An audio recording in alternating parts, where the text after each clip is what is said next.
World War II Homefront. This lecture is brought to you by the award-winning board game Axis and Allies. This is the game me and my friends played when we were in middle school. We would stay up until 3 in the morning until my parents finally came downstairs and shouted at us to go to bed because we were arguing about whether or not submarines could withdraw after the second round of combat or only after the first. Anyway, this board game, if you're Germany, you have to strike fast. It's played by 5 players. One person's Germany, one person's Japan. They work together to fight against the Soviet Union, Great Britain, and the United States. If you're Germany, you've got to knock out the British or the Soviets immediately. You cannot afford to fight a two-front war. If you're Japan, same principle. You've got to drive the United States out of China if you're going to have any chance at victory. But I'll tell you what, the easiest way to win, Axis and Allies, and remember this if you're ever in a game, be the United States and just hang around. Just hang around. Make the game go longer and longer and longer. Because over time, the economy of the United States in this game will let you build up such a huge military force that you can't lose. And this is why it's a pretty decent simulation of World War II. Because World War II was a war of production.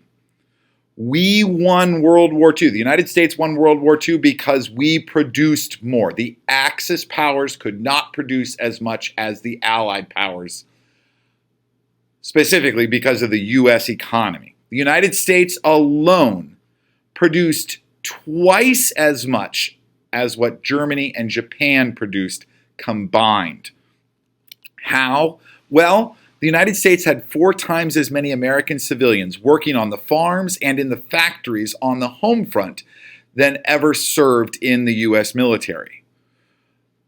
Industries across the nation converted for wartime production. For example, what you're looking at is not an airplane factory. It is an automobile factory. It is a Ford Motor Company factory in Michigan. But it was converted to make bomber planes because that's what the military needed, and that's what the military was willing to buy during the war. This wasn't done entirely out of patriotic spirit or the kindness of their capitalist, industrialist hearts. This was done because large contracts were being given to pay for the war. Remember, wars are expensive. The War Production Board, a newly created part of the federal government, allowed businesses to receive tax breaks for converting their industries to meet the needs of wartime production. They probably would have done that to get the contracts anyway, but they got tax breaks on top of that. The War Production Board also allowed what were called cost-plus payment contracts. This meant that industries did not have to be under budget when they fulfilled an order. They could sign off on as much overtime as they wanted to meet the demand that the U.S. government was putting on them because there was a contract signed to produce 500 airplanes and there was an agreed upon price, but if Ford came back and said, we made your airplanes and it ended up costing us this much, the federal government would pay them the higher amount. During the war, there was also strict resource allocation. The federal government controlled who got steel, who got aluminum, who got copper, who got rubber, because these are the essential tools of the wartime industries. So things like using these valuable resources for consumer automobiles just wasn't done. Cars were not produced. We made a lot of Jeeps and tanks, but not many consumer products during World War II. Rubber was so short, in fact, that the government itself built and operated some synthetic rubber plants. Gas rationing was a big part of the war to make sure there was enough gasoline to power all the military vehicles, so civilian driving really dropped. During the war, the government also created the Office of Price Administration to prevent inflation. Anytime you're putting more money into the economy, and wars are expensive, the government was spending a lot, you have to watch out for inflation. So the Office of Price Administration monitored prices, and they were in charge of rationing products, the meatless Mondays and wheatless Wednesdays that kept the soldiers fed and forced civilians to maybe go without as part of the war effort. The Office of Economic Stabilization was in charge of creating compromise within the government. So if the Office of Price Administration and the War Production Board disagreed on something, it was their job to broker a compromise. World War II also leads to some changes in government economics. World War II was paid for, half of it was paid for through borrowing, through the selling of war bonds. Remember Captain America going around doing those shows at the beginning of Captain America, the First Avenger. What he's doing there is stirring up the crowd's patriotic feelings and getting them to buy war bonds to help fund this war. The other half of World War II was paid for immediately at the time through increased tax revenue. More taxes were collected. There are new taxpayers. There are people paying taxes for the first time, or federal taxes, for the first time ever in World War II, because more and more people are getting an income and a larger income.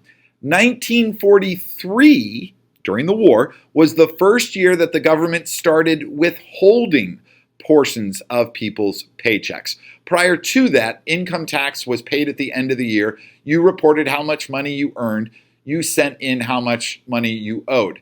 Since 1943, the government withholds a portion of your income, and then at the end of the year, you do the math, you do your tax returns to see if whether or not the government withheld too much, and then you get a tax return or refund.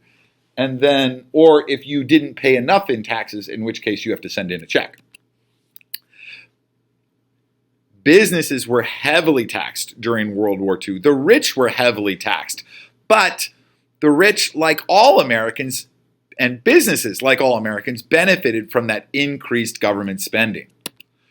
During the war, the government worked out specific deals with organized labor to limit wage increases, to make sure the war is still affordable, to make sure we don't have inflation. Unions agreed with the government to limit their wage increases. Union workers did not really mind. They did not complain, because not only are people back to getting full hours and their full wages, but they're getting overtime pay. They're getting huge paychecks. So unions don't go on strike. Unions don't demand an increase in wages because workers are content. Their paychecks are big enough. Farmers are doing well too. During the war, farmers' income increased to 4 times what it was before World War II. Because of this prosperity, World War II is the first time in the 1900s that the bottom 20% of wage earners increased their share of the national income in relation to the top 20%.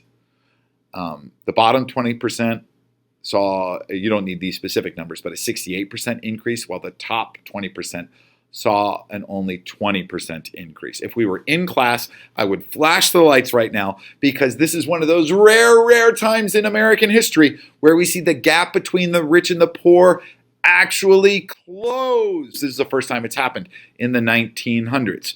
Many Americans enjoyed prosperity during World War II. Some chose to save. Many of those people did so by buying war bonds and invested in their future. Others wanted to buy the luxuries, the cars, the radios, the homes that they couldn't during the 1930s. Now, that wasn't as much of an option because of the limited production of consumer goods, which just further encouraged more Americans to invest in war bonds.